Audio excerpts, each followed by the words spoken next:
Welcome to the Saving Castles podcast, the sanctuary for castle devotees and medieval history enthusiasts. Prepare to embark on a thrilling voyage through time as we unveil enthralling history and legend. From ancient folklore to cutting-edge restoration, we've got it all covered. So grab your headphones and let's dive right in. Welcome, dear listeners, to a journey back in time, to an era shrouded in the mists of history and legend. In this episode, we delve into the life of a man whose very name conjures images of battles, palaces, and the forging of an empire. This is the story of Charlemagne, known as Charles the Great, a figure who stands as a colossus at the crossroads of history, a man whose legacy shaped the very foundation of Europe as we know it. The late 8th century was a time of tumult and transformation. Europe, a tapestry of tribal lands and nascent kingdoms, was caught in the throes of change. The Roman Empire, which had once brought unity and order to a vast expanse of the known world, was now but a shadow fragmented into pieces by the relentless march of time and the incursions of various tribes. It was in this fractured world that Charlemagne rose, a beacon of power and ambition. Born in 742, Charlemagne was the eldest son of Pepin the Short, king of the Franks, a tribe that had established a significant realm in what is now modern-day France and Germany. His mother, Bertrada of Lyon, was known for her intelligence and political acumen, traits that would profoundly influence the young prince. From his earliest days, Charlemagne was groomed for leadership in a world where the sword and the crown were often intertwined. The Frankish kingdom into which Charlemagne was born was a realm of warriors and farmers, of burgeoning towns and sprawling forests. It was a kingdom that had embraced Christianity, setting it on a collision course with the pagan tribes that surrounded it. The stage was set for a life of conquest, diplomacy, and transformation. In 768, upon the death of Pepin, the kingdom was divided between Charlemagne and his younger brother, Charlemagne. This division, a common Frankish practice, was fraught with tension and rivalry. The brothers, so different in temperament and vision, found themselves at odds, their kingdoms precariously balanced on the edge of conflict. It was a rivalry that would be short-lived. Carloman's unexpected death in 770 left Charlemagne as the sole ruler of the Frankish kingdom. As king, Charlemagne embarked on a series of military campaigns that would forever alter the map of Europe. He subdued the Lombards in Italy, bringing the Papal States under his protection. He waged a relentless war against the Saxons in the north, a brutal campaign that spanned over 3 decades and ended with the forced Christianization of the tribe. Each campaign, each victory, added to the growing legend of Charlemagne, a king as formidable in battle as he was shrewd in governance. But Charlemagne's vision extended beyond the battlefield. He was a patron of the arts and a proponent of education, initiating what would come to be known as the Carolingian Renaissance. Under his reign, scholars, poets, and artists flocked to his court, drawn by the promise of a new era of learning and creativity. Monasteries and schools flourished, becoming centers of knowledge that would preserve and propagate the intellectual heritage of ancient Rome and Greece. In 800, in a ceremony steeped in symbolism and power, Charlemagne was crowned Emperor of the Romans by Pope Leo III in St. Peter's Basilica. This act, a fusion of the spiritual and temporal, not only legitimized his rule, but also marked the revival of the concept of a unified Christian empire in the West. It was a moment that echoed through the centuries, a declaration that a new era had dawned. Yet, for all his achievements, Charlemagne remained an enigmatic figure. His life, a tapestry woven with threads of war, diplomacy, learning, and faith, was also marked by personal tragedies, political miscalculations, and the relentless burden of leadership. His was a life lived in the full glare of greatness, yet shadowed by the complexities of his ambitions and the times he lived in. Join us as we unravel the layers of myth and history to reveal the untold story of Europe's greatest king.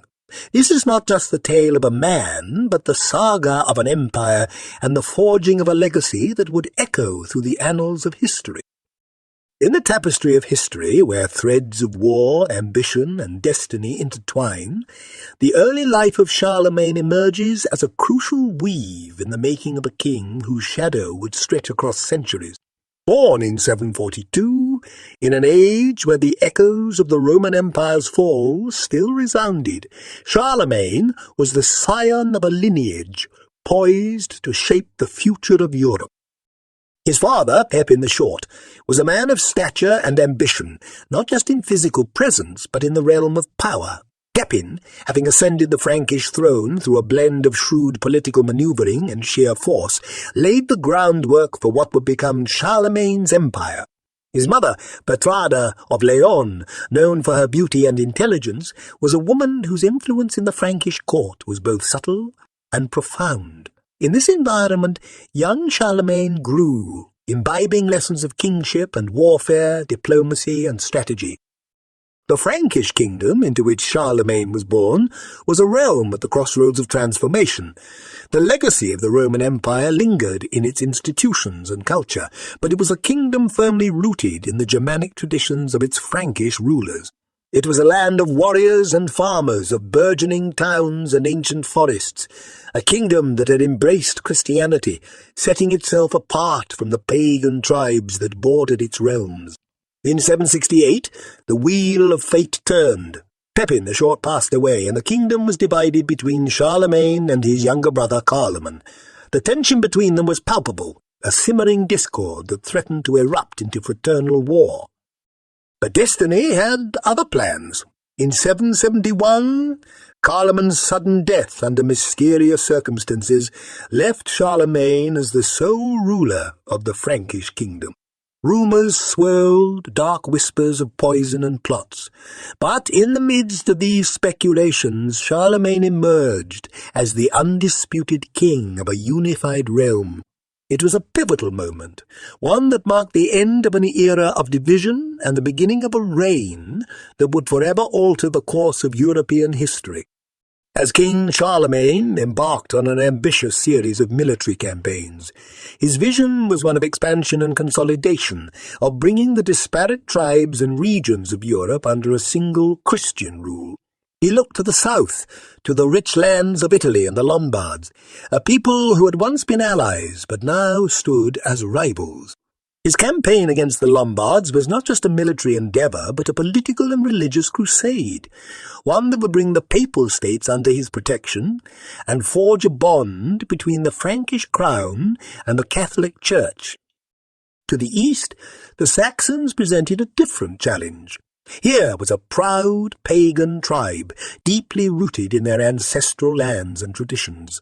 Charlemagne's campaigns against the Saxons were brutal and relentless, a war that spanned over 3 decades. It was a conflict that would end with the forced Christianization of the Saxons, a victory that was as much ideological as it was territorial. Amidst these campaigns, Charlemagne's reputation grew. He was a king who led from the front, a warrior of immense prowess and a leader of unwavering resolve. His presence on the battlefield was commanding, his charisma undeniable. Yet he was also a ruler who understood the nuances of power, who knew that the sword alone could not govern an empire. He began to lay the foundations of what would become a sophisticated administrative system, one that would ensure the efficient management of his vast and growing realm. In these early years of his reign, Charlemagne was not just forging an empire, he was crafting his legacy. He was a king who dreamed of a unified Christendom, a ruler who sought to bring order to a fragmented world. His ambitions were grand, his vision far-reaching, and his actions would set in motion a series of events that would shape the destiny of Europe. As we delve deeper into the life and reign of Charlemagne, we uncover a story not just of power and conquest, but of transformation and legacy. This is the tale of how a realm was made, of how a realm was forged, and of how the echoes of a legendary reign would resonate through the annals of history. Few figures loom as large as Charlemagne, the warrior king, whose sword carved an empire and whose legacy shaped the destiny of a continent. As the dawn broke over the late 8th century, Europe was a mosaic of tribes and territories, a world in flux where the clash of swords often spoke louder than the quill of diplomacy. It was into this world that Charlemagne stepped, not just as a king, but as a conqueror, a unifier, and a legend in the making. Charlemagne's military campaigns were not mere footnotes in history. They were epic narratives that reshaped the political and cultural landscape of Europe. His vision was grand, his ambition boundless, and his military prowess undeniable. Each campaign, each battle, was a step towards a dream, a unified Christian empire, a new Rome under his rule. The Lombard campaign was a testament to Charlemagne's strategic brilliance and his understanding of the broader geopolitical chessboard. The Lombards, who had once been allies, now controlled key territories in Italy, including the lands surrounding the Papal States. When Pope Adrian I called for aid against the Lombard king Desiderius, Charlemagne responded. The campaign was swift and decisive. In 774, Charlemagne entered Pavia, the Lombard capital, not just as a conqueror but as a liberator. The Lombard kingdom was annexed, and Charlemagne was crowned as the king of the Lombards, a title that added to his growing collection and expanded his influence into Italy. But it was the Saxon wars that would come to define Charlemagne's legacy as a warrior king. The Saxons, a fierce and proud people, were wedded to their pagan traditions and deeply resistant to Charlemagne's vision of a Christian empire. The wars against the Saxons were brutal, marked by bloodshed and tragedy, a relentless campaign that spanned over 3 decades. Charlemagne's determination was unyielding, his resolve unshakable. The Saxon leader, Widukind, became his most formidable adversary, a symbol of pagan resistance. The turning point came with the massacre of Verdun in 782, where Charlemagne ordered the execution of thousands of Saxon prisoners, a dark and controversial moment in his reign. The Saxons were eventually subdued, forcibly baptized, and integrated into the Carolingian Empire, but at a great cost. Charlemagne's military strategies were innovative and effective. He reorganized the Frankish armies, introducing new tactics and logistics. His use of mounted troops, the embryonic form of medieval knights, gave him a mobility and shock power that was unmatched. He understood the importance of fortifications, building a network of castles and strongholds to secure his realm and protect its borders. His campaigns were not just about conquest, they were about building a sustainable empire. Yet, amidst the glory and triumph, Charlemagne was also a man of contradictions. He was a king who sought to bring Christian salvation to his subjects, yet his campaigns were often marked by ruthless violence. He was a ruler who valued learning and culture, yet his wars brought devastation to many. His reign was a paradox, a blend of enlightenment and brutality, a saga of a king who was both a unifier and a conqueror. As we explore the life of Charlemagne, the warrior king, we are confronted with the complexities of his character and the impact of his actions. His military campaigns were not just about expanding his realm, they were about shaping the future of Europe. They were about forging a legacy that would endure long after his sword was sheathed and his crown laid to rest. But as we journey through his life, let us remember the warrior king, the man whose vision was etched in steel and blood, and whose ambition reshaped the course of history. The reign of Charlemagne stands as a vivid tableau of conquest and unification, a saga where the art of governance was as crucial as the prowess in battle. As the dust settled on the battlefields, Charlemagne, the warrior king, turned his gaze to a challenge no less daunting. The governance of a realm vast as the heavens, diverse as the stars. This was a world of myriad tongues, customs, and laws, a mosaic that demanded a master's touch to transform into a coherent empire.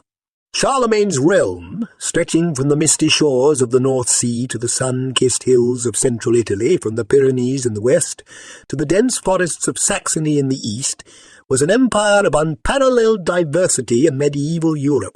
To govern this expanse, Charlemagne embarked on a series of administrative reforms, a visionary endeavour that would cement his legacy as a ruler, not just a conqueror.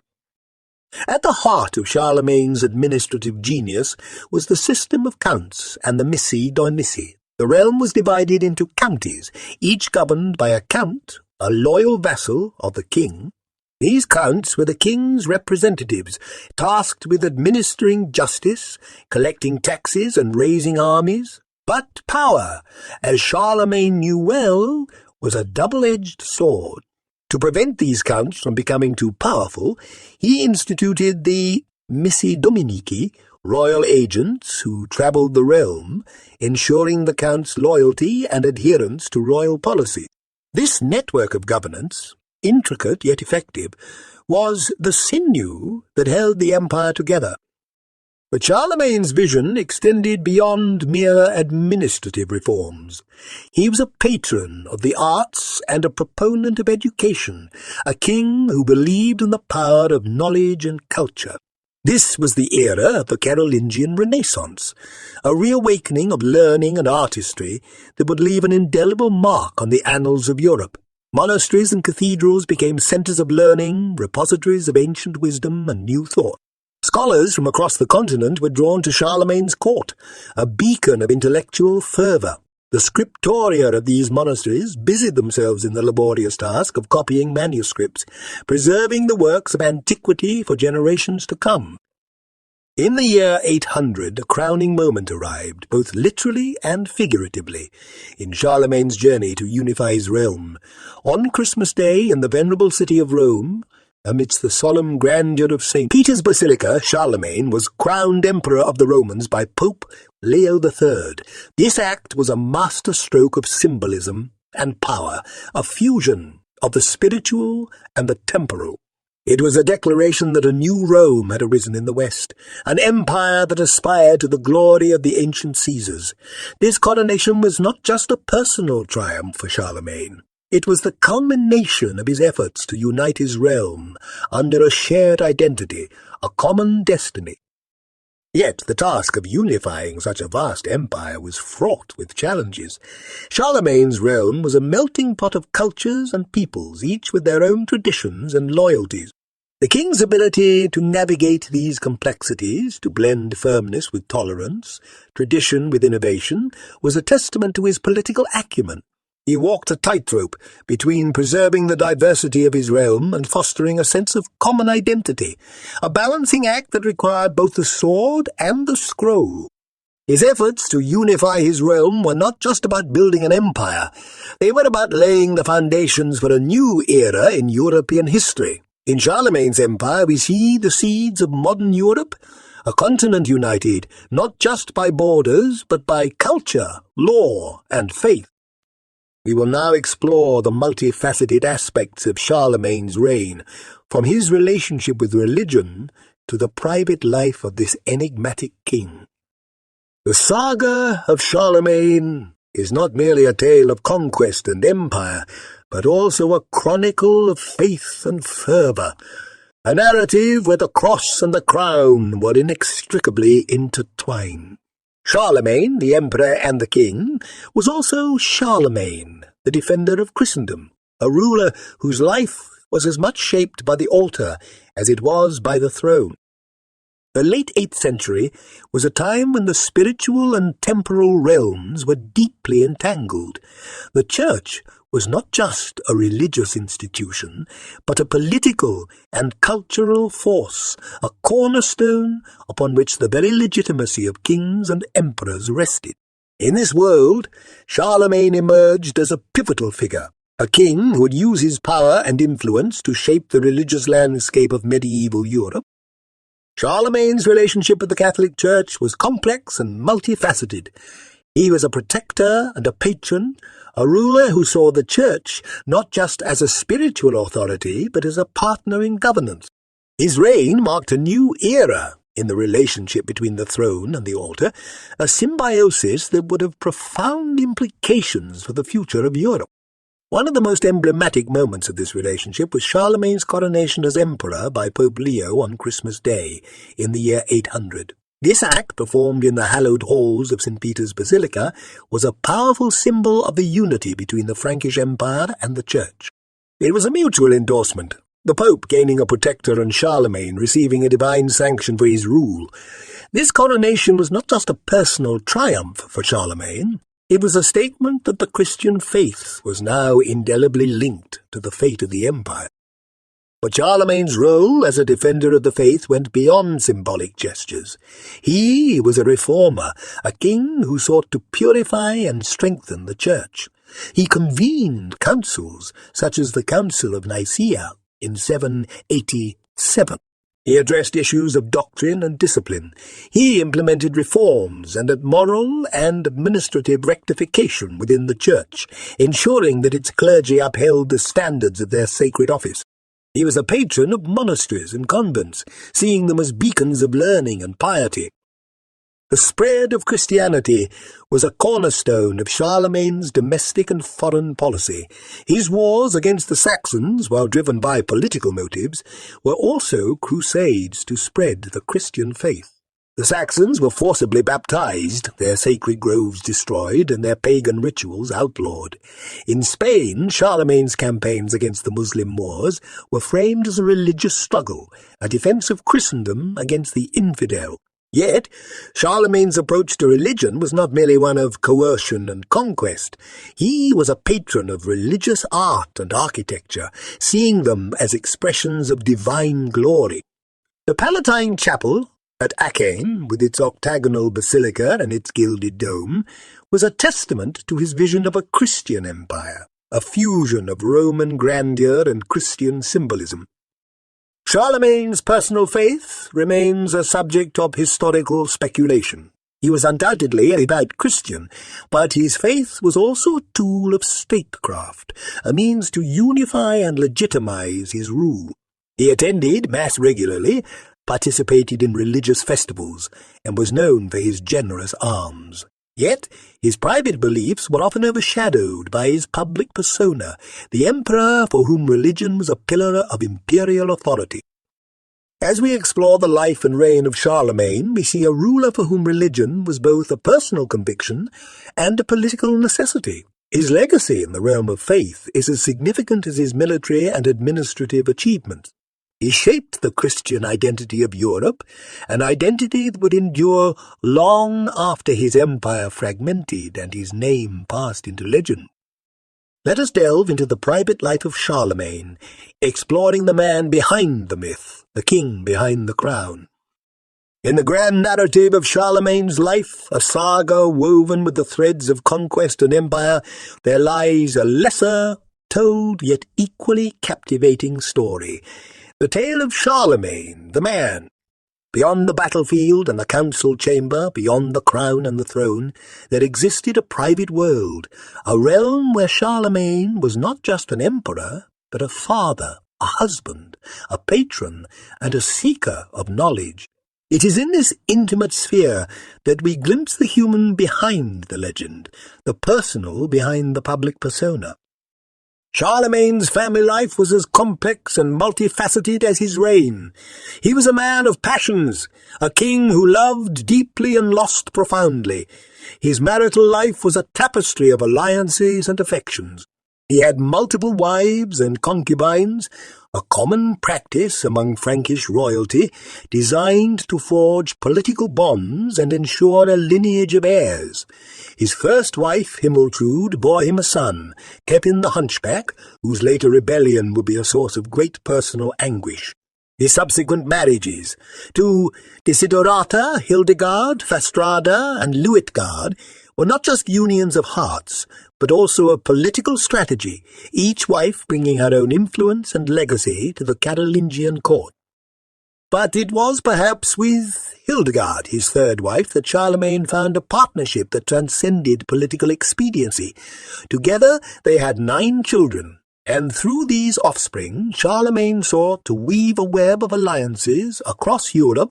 His daughters were married to kings and nobles, while his sons were groomed for leadership, each destined to play a role in their father's grand design. Yet Charlemagne's family life was not without its tragedies and trials.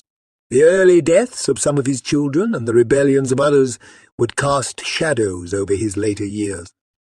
The daily life in the court of Charlemagne was a reflection of the king himself, vibrant, cultured, and robust. The palace at Aachen, his preferred residence, was not just a seat of power, but a centre of learning and artistry. Charlemagne's court attracted scholars, poets, and artists from across the continent, turning it into a beacon of the Carolingian Renaissance. The king himself was an avid learner, a man whose thirst for knowledge was as insatiable as his ambition for power. He surrounded himself with intellectuals like Alcuin of York, from whom he learned rhetoric, dialectics, and astronomy. Despite his limited ability to write, Charlemagne was fluent in several languages and took a keen interest in religious and philosophical discussions. Charlemagne's hobbies and interests were as diverse as his talents. He was known for his love of swimming, often taking to the natural hot springs. He was a connoisseur of music and a lover of books, amassing a library that was enviable in its scope and variety. His love for hunting was legendary, a pastime that not only provided leisure but also served as a metaphor for his approach to kingship, vigilant, strategic, and relentless. Contemporary accounts of Charlemagne paint a picture of a man of imposing stature, with a piercing gaze and a charismatic presence. He was a ruler who could be both generous and ruthless, a king as comfortable in the battlefield as he was in the banquet hall. His contemporaries, like Einhard, his biographer, and the monk of St. Gall, provide glimpses into the personality of a man who was larger than life, a figure who dominated the stage of history. As we peel back the layers of Charlemagne's public persona, we uncover the private individual, a man of deep affections and profound losses, a father and a husband, a patron of arts and a seeker of wisdom. His private life was a mirror of his public reign, complex, dynamic, and formidable. We now will explore the zenith of Charlemagne's empire, the challenges of his twilight years, and the enduring legacy of his rule. As the 8th century gave way to the 9th, the empire of Charlemagne reached its zenith, an expanse of land and power unparalleled in the medieval world. This was an empire that stretched from the frigid North Sea to the sun-drenched shores of the Mediterranean, from the verdant valleys of the Rhine to the rugged peaks of the Pyrenees. It was a realm of diverse peoples and cultures, united under the banner of a king whose name was both revered and feared. At the heart of this empire was Charlemagne, the king who had become an emperor, a ruler whose vision had transformed a patchwork of territories into a unified dominion. His coronation as emperor by Pope Leo had not only elevated his status, but had also bestowed upon his realm a sense of divine purpose. Charlemagne's empire was not just a political entity. It was a manifestation of a heavenly order, a Christian bulwark against the pagan and the infidel.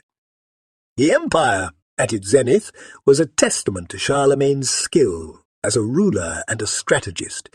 He had built an administrative system that was both innovative and effective. A network of counts and missi dominici that managed the vast expanse of his realm. This system ensured that his will was executed, his laws upheld, and his treasury filled. The capitularies, edicts issued by Charlemagne, governed every aspect of life within the empire, from trade and agriculture to justice and education. Trade and commerce flourished under Charlemagne's rule. The rivers and roads of the empire buzzed with activity, as merchants and traders traversed the length and breadth of the realm. Markets and fairs became hubs of economic exchange, places where goods from the far corners of the world were bought and sold. The introduction of the Carolingian pound, a standardized currency, facilitated this trade, binding the empire together in a web of economic interdependence. But Charlemagne's empire was not just measured in land and gold. It was also an era of cultural and intellectual renaissance, a period that would come to be known as the Carolingian Renaissance. Charlemagne was a patron of the arts and sciences, a king who believed that the glory of his empire was reflected in the achievements of its scholars and artists. The Paris school at Aachen became a centre of learning, attracting the brightest minds of the age. The scriptoria of the empire busied themselves with the copying of manuscripts, preserving the works of antiquity and creating new works of theology, philosophy, and science. The cultural achievements of the Carolingian Renaissance were not just for the elite. Charlemagne believed in the education of his subjects, in the spread of literacy and knowledge. He championed the use of the Carolingian minuscule, a clear and legible script that made reading and writing more accessible. He encouraged the clergy to educate the people, to spread the word of God and the wisdom of the ancients. Yet, for all its glory and grandeur, the empire at its zenith was not without its challenges. Charlemagne's realm was vast, and its borders were constantly threatened by external forces.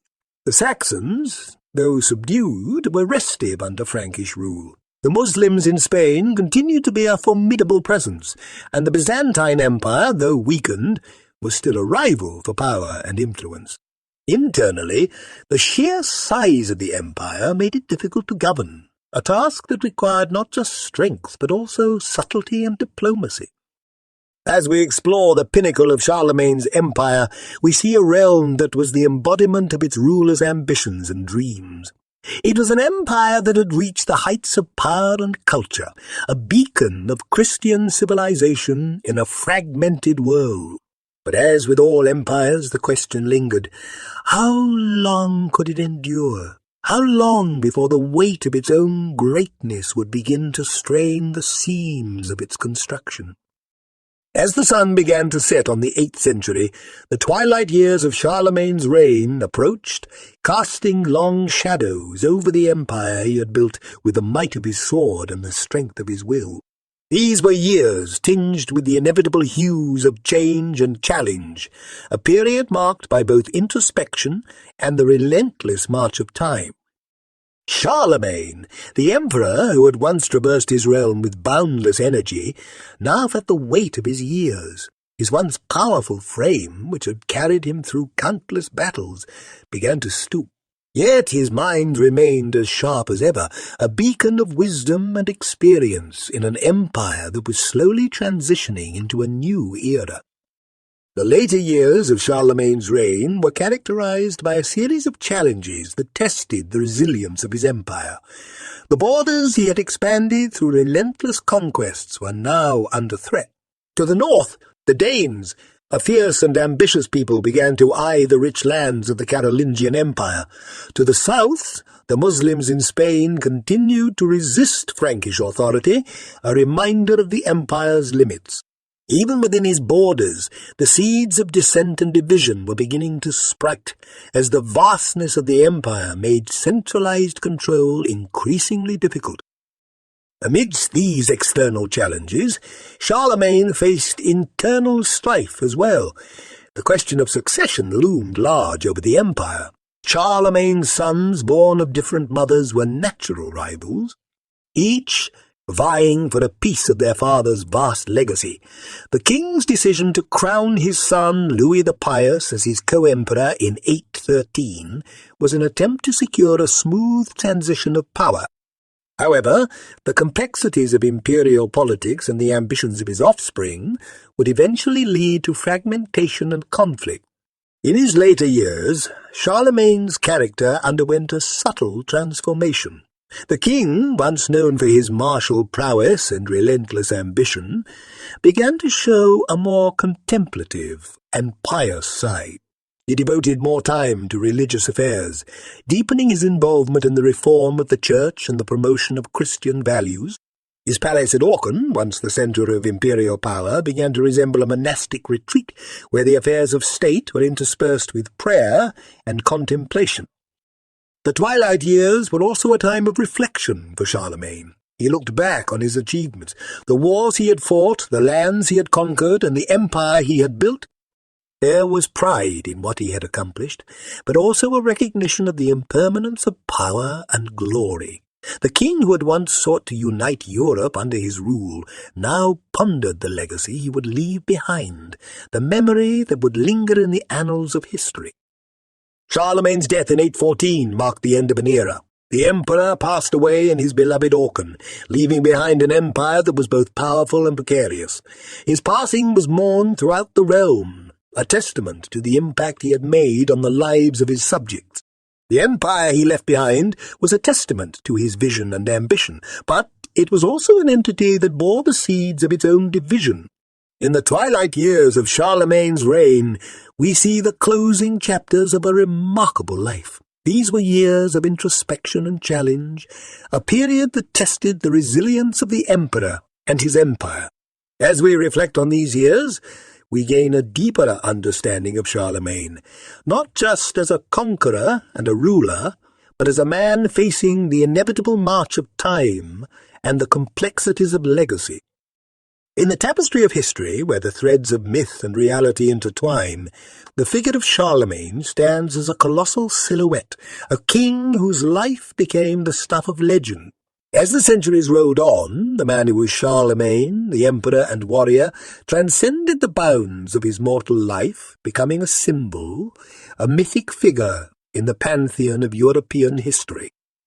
The legend of Charlemagne, like a vine around the solid oak of historical fact, grew and spread in the years following his death. He became a character in the Chansons de Geste, the epic poems of medieval France, where he was celebrated as a model of chivalry and kingship. In these tales, Charlemagne was no longer just a historical figure. He was a hero, a Christian champion, a larger-than-life character who embodied the ideals of medieval knighthood. The most famous of these tales, the Song of Roland, immortalized Charlemagne as a legendary figure. The poem, a blend of history and fiction, narrates the story of the Battle of Roncesvalles Pass, where Charlemagne's rearguard, led by the brave Roland, was ambushed by the Saracens. In this narrative, Charlemagne is portrayed as a noble and just king, a ruler guided by divine providence and unwavering in his defense of Christendom. The historical Charlemagne, a man of war and diplomacy, was transformed into a symbol of Christian virtue and heroism. But who was the man behind the myth? The historical Charlemagne was a complex figure, a king who wielded his power with a blend of ruthlessness and wisdom. He was a conqueror who expanded his empire through relentless warfare, yet he was also a ruler who sought to bring order and civilization to a fragmented world. He was a patron of learning and the arts, a king who understood the power of culture and knowledge. He was a devout Christian, yet his faith was intertwined with his political ambitions. Charlemagne's life was a tapestry of contradictions. He was a king who sought to unite Europe under his rule, yet his empire, vast and diverse, was a challenge to govern. He was a ruler who valued loyalty and service, yet he faced rebellions and betrayals, even from within his own family. He was a man of vision, yet his vision often led him into conflicts and conquests that brought suffering and destruction. The legend of Charlemagne also played a crucial role in shaping the identity of Europe. He became a symbol of European unity, a figure who transcended national and cultural boundaries.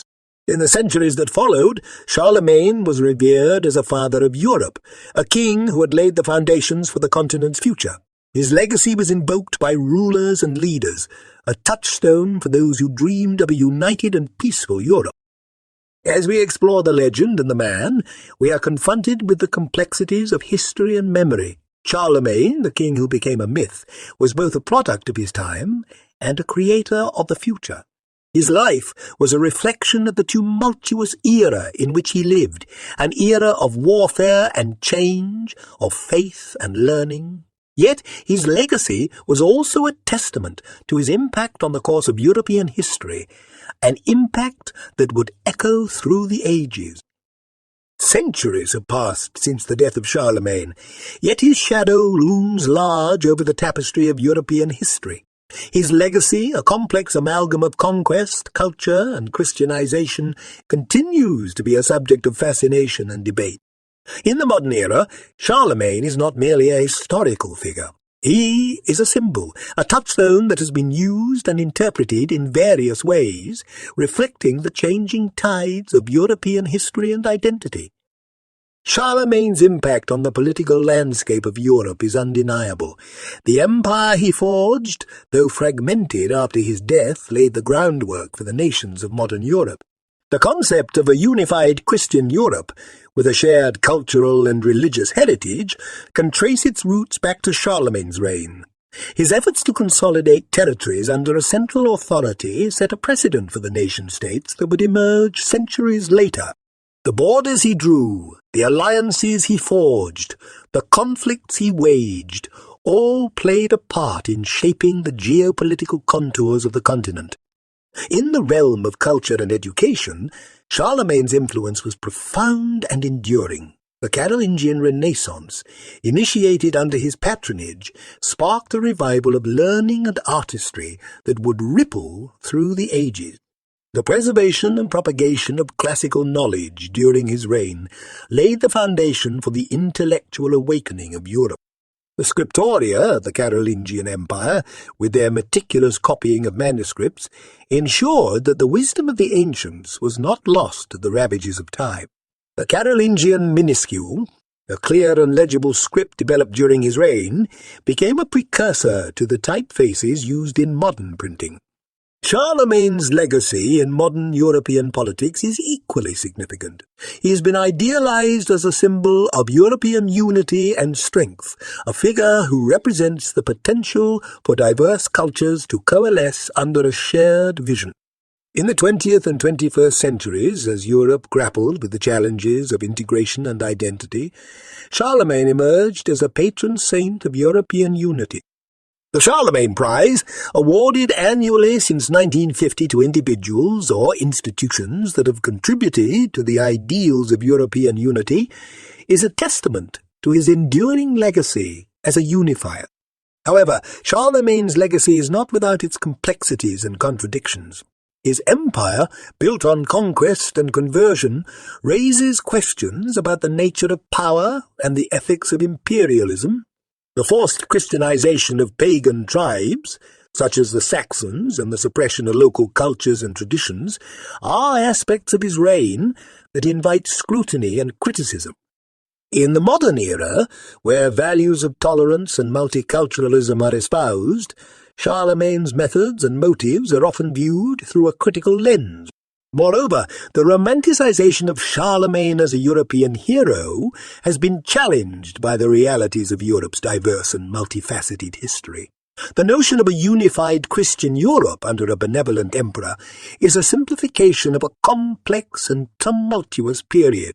The legacy of Charlemagne, like the man himself, is a mosaic of light and shadow, a narrative that encompasses both the grandeur of empire and the human cost of its creation.